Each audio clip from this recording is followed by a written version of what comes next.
Hello mga kalabs, samahan ninyo ako ngayon sa aming bakuran.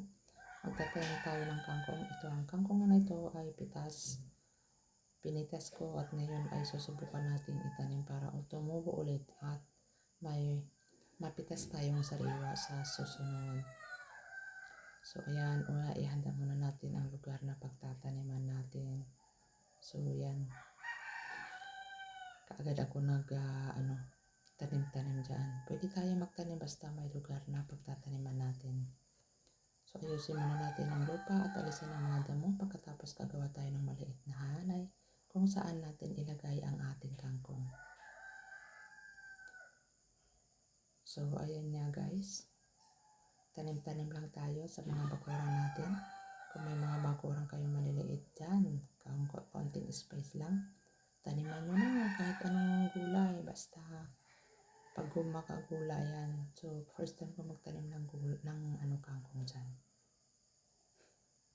Sinubukan ko lang naman to i-update ko kayo kung tutubo nga o hindi. Alol, nabuloy tuloy siya.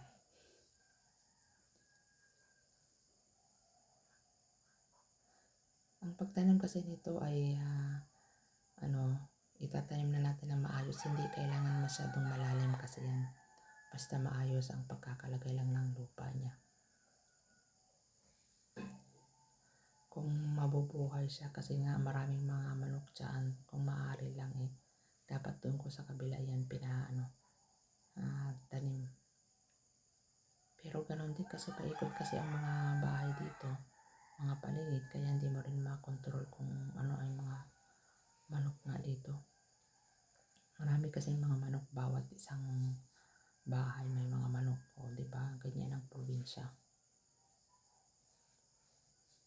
Kaya walang bahay dito na walang manok. Sana ay tumubo ang maayos ang ating kangkong. Napapagod lang ako pag nakita ko ang aking tanim na aanuhin talaga ng manok yan. Minsan binabato ko yung mga manok kasi. Lalo na pag pumupunta dito sa bahay namin, ang dami-daming pumapasok. Kahit may gate na siya, paikot ng gate. Pumapasok, lumilipad pa rin sila sa taas. O, diba? Kaya nga mga kalabs, huwag nating sayangin ang mga tanim natin.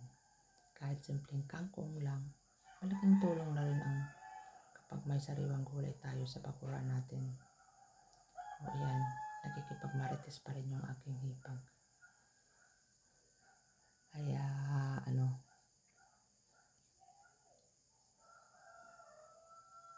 so ayan mga kalabs.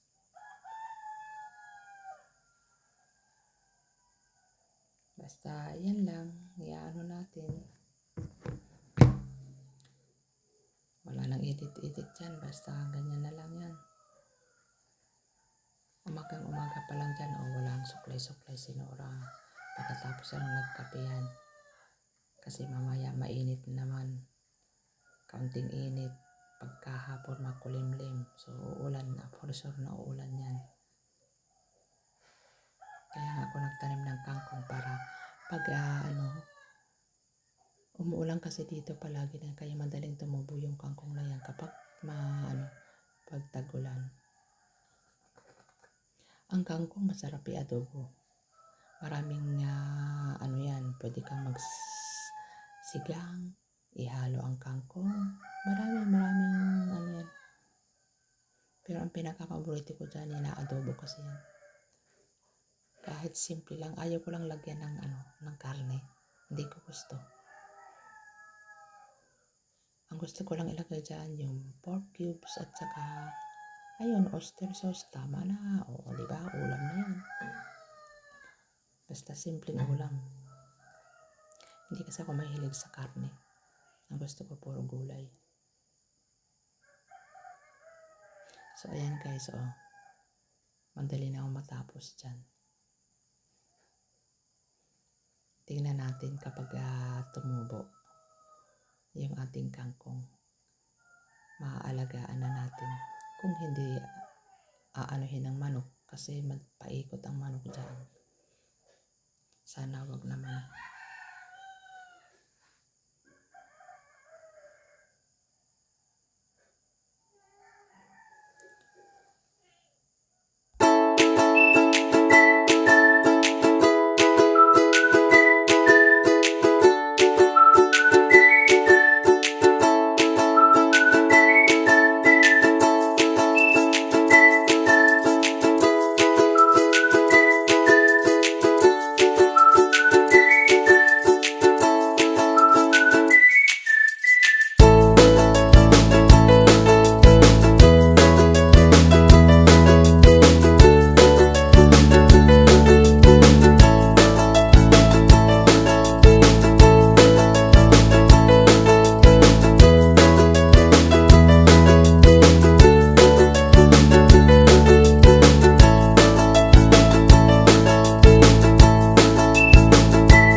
natin yung ating kangkong. Ang cute naman ng aking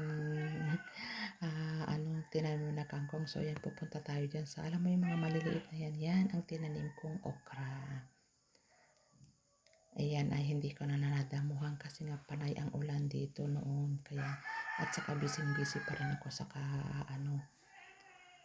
busy work tayo sa bahay. Busy work sa, puyat-puyat. Kaya, hindi na natin naalagaan yung ating okra dyan. So, ayan yung mga maliliit niyan. So, tinanim ko yan ng, isang linggo. Ayan, tumubo ka agad. Kaya, ayan, aalagaan na natin yan. Kasi nga, syempre, ang tumubo na siya eh. Ang inano ko lang naman yan, basta bahala na, sabi ko kung tutubo o hindi. Ayan, aawa naman Diyos ay tumubo siya. Kaya nagdikit-dikit yung mga, yung okra. Hindi naman dapat ganyan ang pagtanim yan eh. Kaya sabi ko, pag tumubo, okay. Pag hindi, wala din tayo magawa dyan. Kaya ayan, awa ng Diyos, tumubo naman siya. So ayan na siya, alagaan na natin ang ating maliliit na okra.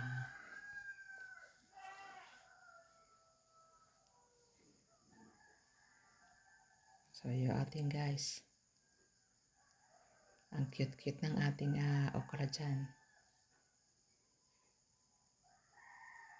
Tingnan nyo guys. So, ayan. Diba? So, ayan na ang ating okra. Kaya, ayan. Tatanggalan natin ng damo. Ayan siya guys. So, ayan. Tingnan nyo. Hindi na naalagaan. Tinatamad na kasi ako. Parang napapagod din ako. Saka pupuyat ng, na ito. Lalo na patay umuulan dito ay panay ang ulan niya. Kaya tinatamad na rin ako mag-garden. Pero hindi naman pwede na pabayaan mo rin yan kasi tumubo na. So ayan, alagaan na natin siya.